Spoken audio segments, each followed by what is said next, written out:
Gear पर चल रहा है। जिधर भी घूम रहा है चर्चा यही हो रही है कि अगला नंबर किस अवैध कब्जे का है। अवैध कब्जा करने वाले थर थर कांप रहे हैं। बाबा बुलडोजर का खौफ ऐसा कि संभल टू श्रावस्ती बहुत बड़ी हलचल हो रही है। जो मदरसे और मस्जिद सरकारी जमीन पर बनाई गई वो गिराई जा रही है। योगी के अधिकारी किस तरह से एक्शन मोड में हैं, देखिए।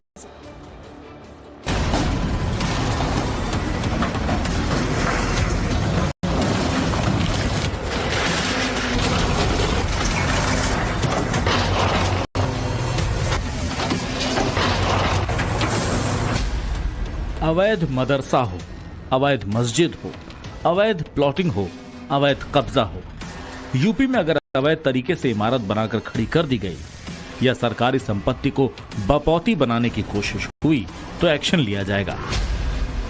इसी तरह उस पर बुलडोजर चलेगा। इंच इंच जमीन को खाली कराया जाएगा। शहर चाहे संभल हो या श्रावस्ती या फिर लखनऊ। ये मुख्यमंत्री योगी आदित्यनाथ का वो फाइनल डिसीजन है। इसमें ना तो इफ बट का ऑप्शन है और ना ही डिले का कोई प्रस्ताव। सार्वजनिक संपत्ति राष्ट्र की संपत्ति है, हम सबकी सामूहिक जवाबदेही का हिस्सा है, उस पर हमें ध्यान देना होगा। विकास की इस प्रक्रिया के साथ जुड़ने के लिए जातिवाद से ऊपर उठना पड़ेगा, संप्रदायवाद से ऊपर उठना पड़ेगा, विकास और राष्ट्रवाद के मुद्दे पर आगे बढ़ना पड़ेगा। पीले पंजे की मार और पूरी इमारत छत समेत जमींदोज।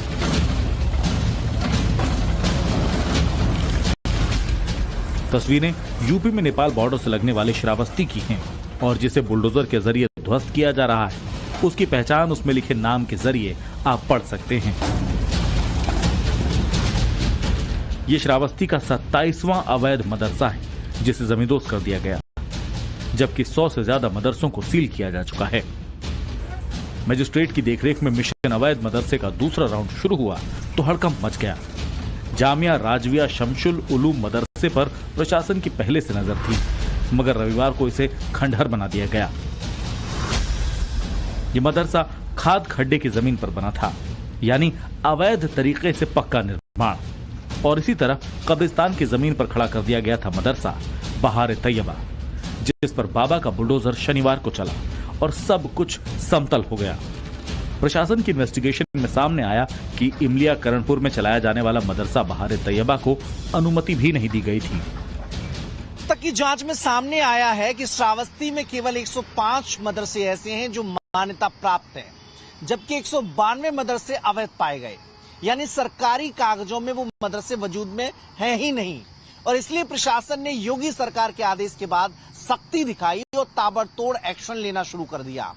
रविवार को 27वें मदरसे को गिराते हुए मैसेज दिया कि जो भी बाकी अवैध मदरसे हैं वो स्वतः खाली कर दें, वरना बुलडोजर चलेगा और उसे चलाने का खर्चा भी मदरसा चलाने वाले से वसूला जाएगा।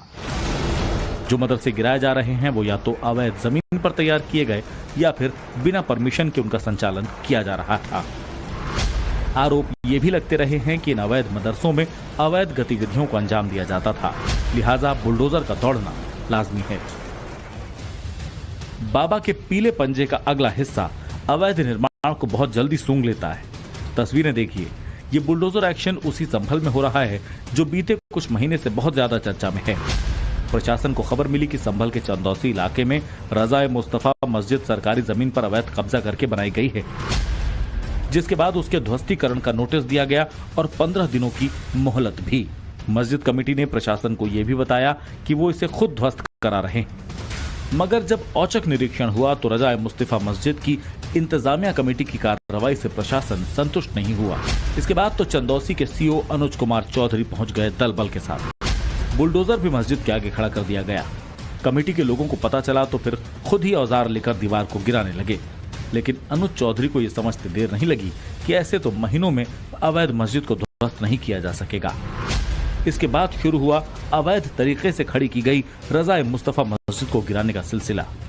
बुलडोजर की मार से चंद सेकंड में भरभरा कर गिरने लगी उसकी दीवारें। संभल के चंदौसी प्रशासन ने नोटिस 5 जून को दिया, मगर मस्जिद खुद गिराने का काम शुरू किया गया 18 जून को, यानी 15 दिन ऐसे ही निकाल दिए गए। इस दौरान कोशिश की गई कि प्रशासन की कार्रवाई पर किसी तरीके से रोक लग जाए, कोर्ट के भी चक्कर लगाए गए, लेकिन अवैध तो अवैध है और योगी ऐसे अवैध निर्माण के सख्त खिलाफ है, इसलिए प्रशासन ने एक्शन लिया। शुरुआत में चंदौसी प्रशासन ने बाहरी हिस्से को ध्वस्त किया था, मगर जब मीनार की बात आई तो मस्जिद कमेटी ने उसे हटाने को कहा। इस दौरान हीला हवाले की कोशिश की गई। 12 घंटे की मोहलत खत्म होने के बाद भी मीनार को नहीं हटाया गया तो एसडीएम विनय मिश्रा और सीओ अनुज चौधरी की अगुवाई में दोबारा कार्रवाई शुरू हुई। नगर पालिका और राजस्व विभाग की एक टीम ने एक प्लाटून पीएसी, आरपीएफ की टुकड़ी और स्थानीय पुलिस की देखरेख में यह एक्शन लिया।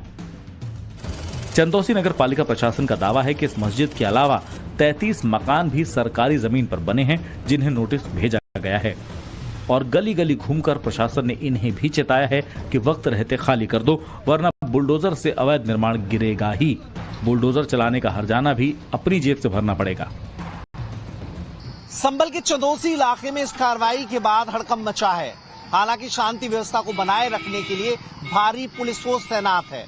इस बात का ध्यान रखा जा रहा है कि हर हाल में कानून कायम रहना चाहिए, इसलिए खुद पुलिस अधिकारी लोगों से डायरेक्ट कम्युनिकेशन कर रहे हैं।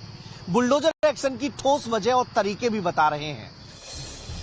यूपी में बुलडोजर कहां नहीं दौड़ रहा, हर तरफ दौड़ रहा है। जहां जहां अवैध अतिक्रमण दिख रहा है उस जगह को खाली कराया जा रहा है। जो लोग सवाल उठा रहे हैं कि अवैध मदरसों को ही क्यों टारगेट किया जा रहा है, तो फिर इस तस्वीर को देख लीजिए। ये तस्वीर उसी संभल से आई है जहां सरकारी जमीन पर कब्जा कर खड़ी की गई मस्जिद को हटाने का फैसला लिया गया। प्रशासन की जांच में सामने आया है कि इस मंदिर को सड़क किनारे बनाया गया।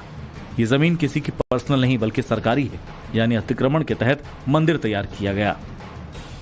लोगों ने प्रशासन की टीम को देखा तो मंदिर में रखी मूर्तियां और दूसरे सामान को खुद ही हटा लिया। किसी तरह का कोई विरोध नहीं, कोई विवाद नहीं। इसके बाद आसपास के चबूतरे को बुलडोजर के जरिए ध्वस्त किया गया। किसी भी प्रकार का रोड साइड एनक्रोचमेंट है उसको हम 15 दिन का नोटिस दे करके, जो ऑनरेबल सुप्रीम कोर्ट की गाइडलाइन भी है और उसी के अनुसार हटवा रहे हैं। योगी के इस बुलडोजर एक्शन पर किस तरह सियासत हो रही है और किसे सबसे ज्यादा दर्द हो रहा है, ये आपको बताएंगे, मगर पहले कुछ और तस्वीरें देख लीजिए। ये तस्वीरें श्रावस्ती में अवैध मदरसों पर एक्शन के पहले राउंड की हैं। योगी सरकार ने मदरसों की डिटेल रिपोर्ट के बाद कार्रवाई करना शुरू कर दिया तो इंडो नेपाल बॉर्डर से लेकर लखनऊ तक हलचल मच गई, क्योंकि थोड़े बहुत नहीं बल्कि 300 से ज्यादा अवैध मदरसे और मस्जिदों पर कार्रवाई की गई। श्रावस्ती में नेपाल बॉर्डर से महज 5 किलोमीटर दूर ये मदरसा है, जहां पर जनवरी महीने में पुलिस की टीम पहुंची थी। आरोप ये था कि इस मदरसे में नकली नोट की छपाई होती है। जो आरोप लगातार मदरसों को लेकर लगाए जा रहे हैं कि फॉरेन फंडिंग होती है, इलीगल एक्टिविटीज का केंद्र बनता है, लेकिन ये वो मदरसा है जिस पर पुलिस ने जब रेड किया तो यहाँ पर नकली नोट छापने की मशीन जो है वो मिली थी और पुलिस ने उस मशीन के साथ मुबारक अली जो इस मदरसे का संचालक था उसको गिरफ्तार किया था। उसके साथ 5 लोग गिरफ्तारी हुई थी और बड़ी संख्या में नकली नोट और उसकी मशीन भी बरामद हुई थी। कहा जाता कि इस मदरसे में नकली नोट छापे जा रहे थे। लोगों को असली नोट के बदले दुगुनी कीमत पर नकली नोट दिए जाते थे और इसी आधार पर पुलिस ने जो है रेड करके यहाँ से 5 लोग को गिरफ्तार भी किया था। ऐसा नहीं है कि बुलडोजर चलाने जाने से पहले मदरसा संचालकों को टाइम नहीं दिया गया। भरपूर वक्त था उनके पास सही दस्तावेज पेश करने का, मगर बहुत सारे मदरसे इस कसौटी पर खरे नहीं उतर पाए। कई मदरसों के असली मालिक ही सामने नहीं आए। इसी के बाद प्रशासन को शक हुआ और फिर वो फैसला लिया गया जिसे यूपी में मदरसा स्ट्राइक कहा जा रहा है। अचानक से पॉपुलेशन आई है जो 25 साल 30 साल के हैं और वो लोकल लैंग्वेज नहीं बोलते हैं। यहाँ की लोकल लैंग्वेज भोजपुरी है, हिंदी है, लेकिन वो बंगाली बोलते हैं। तो ये एक बहुत अजीब सी चीज है कि अचानक से ये पॉपुलेशन आई कहाँ से और क्यों आई है। तो पूरे एरिया में एक टेंशन का माहौल है और जो आज हमने पहलगाम में देखा है तो इस तरह की चीजें हो ना सके कि आगे वाले समय में आपको इस बॉर्डर क्षेत्र पे भी देखने को मिले। जो श्रावस्ती हमारा जिला है ये भारत नेपाल सीमा पर स्थित जिला है और अभी आपने देखा होगा कि पहलगाम में घटना घटित हुई है और उसका जो मास्टरमाइंड है वो मदरसे का ही शिक्षक है। तो कहीं ना कहीं मदरसे जो गैर कानूनी रूप से संचालित हो रहे हैं, जिनके पास में अपनी मान्यता नहीं है, जो सरकार की रूल्स व रेगुलेशन को फॉलो नहीं कर रहे हैं, सरकार ने आदेश करके एक विधिक प्रक्रिया के अंतर्गत उन्हें सील किया है। निश्चित तौर पर यह एक सराहनीय कदम है। उन्नाव में सरकारी जमीन पर अवैध कब्जा हो गया। ये खबर जैसे ही बाबा के बुलडोजर को मिली तो कब्जाधारियों की नींद उड़ गई, क्योंकि प्रशासन ने गुपचुप